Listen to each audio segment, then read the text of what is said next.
1964 a 1975, Guerra do Vietnã, 1.600.000 mortos.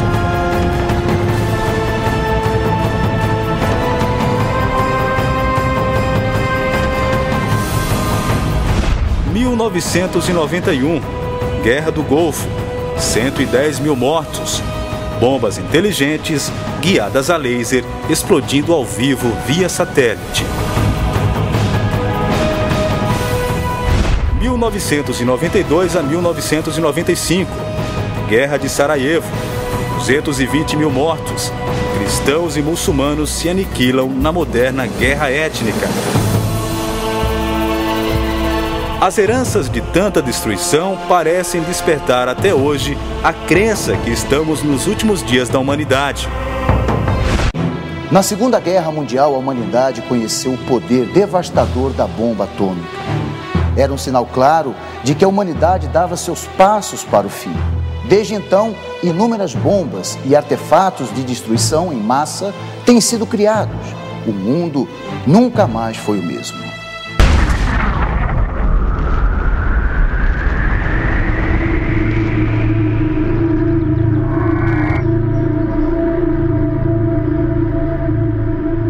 Naquele dia de verão, o céu de Hiroshima, no Japão, estava mesmo limpo.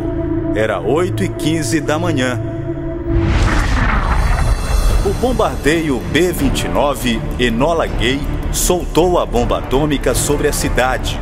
O piloto Paul Tibbets olhou para trás, não viu mais Hiroshima e murmurou: "Meu Deus, o que fizemos?" Durou 10 segundos. A bomba de urânio, batizada de Little Boy, garotinho em português, explodiu a 580 metros do chão. Uma imensa bola de luz brilhou como um pequeno sol destruidor. A temperatura chegou a 4.000 graus centígrados. Estrutura de metal, objetos de vidro, tudo derreteu como lava. E uma forte rajada de vento, gerada pela explosão, derrubou o que restava de pé. Apenas 10 segundos e os estragos se alastraram no raio de 3 quilômetros do hipocentro, local da explosão. 9 em cada 10 construções de Hiroshima vieram abaixo. Homens, mulheres, crianças, idosos. Quem estava perto do local da explosão morreu na hora. No raio de 1 quilômetro, poucos sobreviveram até o dia seguinte. Hoje, Hiroshima preserva um santuário de paz. Diante do cenotáfio, o túmulo sem caixão, em homenagem a todas as vítimas, cada um se solidariza à sua maneira. O arco emoldura um dos símbolos da resistência da cidade. O antigo salão da indústria foi um dos poucos prédios que permaneceram de pé. Hoje é conhecido como a cúpula da bomba atômica. Hoje, quando penso naquele momento, não consigo conter as lágrimas. E só depois de várias décadas, eu consegui entrar no Museu Nacional da Paz. Era um lugar que me dava medo.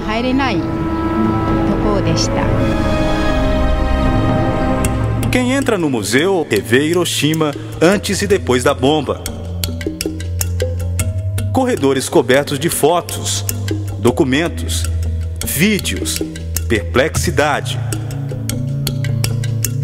O relógio que parou no tempo, o velocípede que o pai enterrou no quintal com o corpo do filho, tristeza, a bomba em tamanho natural e seus efeitos, reconstituídos a paisagem que se via pelas janelas e o horror na sala da casa, um quadro apocalíptico que revolta.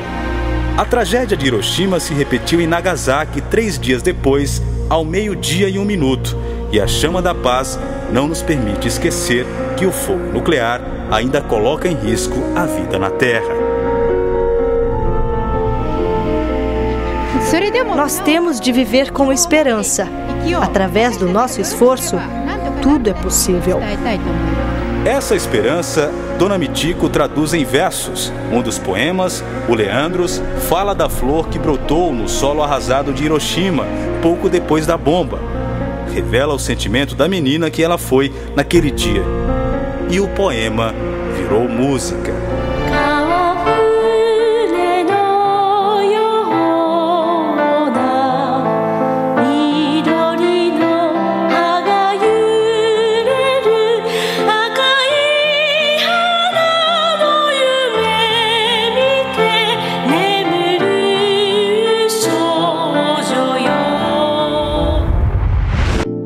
Não perca no próximo programa a segunda parte desse especial sobre o fim dos tempos e a tribulação que antecede a volta de Jesus. Agora, nós vamos acompanhar um depoimento de fé. Eu via o meu pai agredindo a minha mãe, bêbado, tinha problemas mentais, sempre pegava faca para matar ela. E eu via aquilo desde criança. Eu queria crescer e casar e ter uma vida feliz. E na minha adolescência, eu conheci o meu esposo, o meu atual esposo. E no início era tudo flores, era alegria, a gente vivia bem. Só que eu engravidei aos 15 anos. Nisso começou o fracasso da minha vida. Ele começou a me desprezar, não olhava para mim mais, não queria saber de mim. E eu ficava atrás dele, grávida, chorava a noite inteira. Larguei a escola, os estudos. Fiquei muito revoltada. O que aconteceu? Acabei, numa noite, acordei, no meio da noite chorando, eu peguei uma faca para me matar. Isso grávida. Foi muito sofrimento. Aí foi quando a gente começou a morar junto. Ele começou a me agredir, assim como meu pai agredia minha mãe. Era uma situação horrível, eu não tinha paz. A minha neném, ela via tudo aquilo, ela chorava. A gente brigava ao ponto dele estar com ela no colo e eu batia nele, ele me batia. Era um sofrimento total. E a gente morava de favor, a gente não tinha o dinheiro nem do pão. Tinha momentos que eu tinha que ligar para o meu pai e falar: pai, manda o dinheiro para mim porque eu não tenho dinheiro do pão. Era uma miséria, ele não tinha emprego, eu não tinha emprego. Então a gente vivia nessa situação. Foi quando minha família orando, indo, que eles iam na Igreja Universal do Reino de Deus, a minha mãe me convidava, minha sogra, vai na igreja. Foi quando eu comecei a ir na igreja. Foi aí que eu comecei a fazer as correntes, levei fotos dele, peça de roupa nos domingos e comecei a buscar por ele, e foi quando eu vi uma mudança em mim também. Eu que vivia sempre chorando, não dormia à noite, depressiva, e comecei a mudar, né, esse meu jeito de ser, e foi que ele viu isso em mim também, essa mudança, que também incentivou até ele também começar a ir na igreja também. Aí desse ponto ele também começou a ir comigo na igreja. Aí, ao invés de ser só eu, nós dois começamos a fazer a correntes juntos, né? Aí Deus já foi restaurando o nosso casamento. A gente não era casado, a gente se casou, apresentamos o nosso casamento na igreja. Deus começou a abençoar, né? E começamos os dois a lutar juntos pela nossa vida financeira, que a gente vivia de favor, a gente não tinha casa, não tinha onde morar.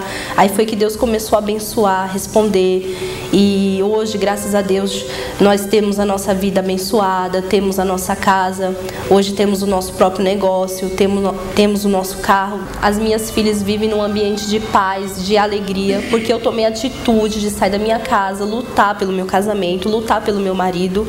Hoje a gente vive uma vida feliz porque Deus, ele mudou a minha vida.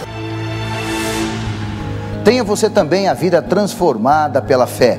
Neste domingo, procure uma Igreja Universal do Reino de Deus e participe da concentração de fé. O endereço da sede nacional em São Paulo é a Avenida João Dias, 1800, em Santo Amaro. As reuniões especiais acontecem pela manhã, às 7 e às 9h30, e também no período da tarde, às 15 e às 18 horas.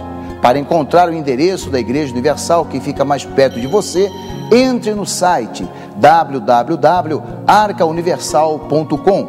Acesse também o site do Bispo Edir Macedo, que todos os dias traz depoimentos, fotos e uma mensagem de fé.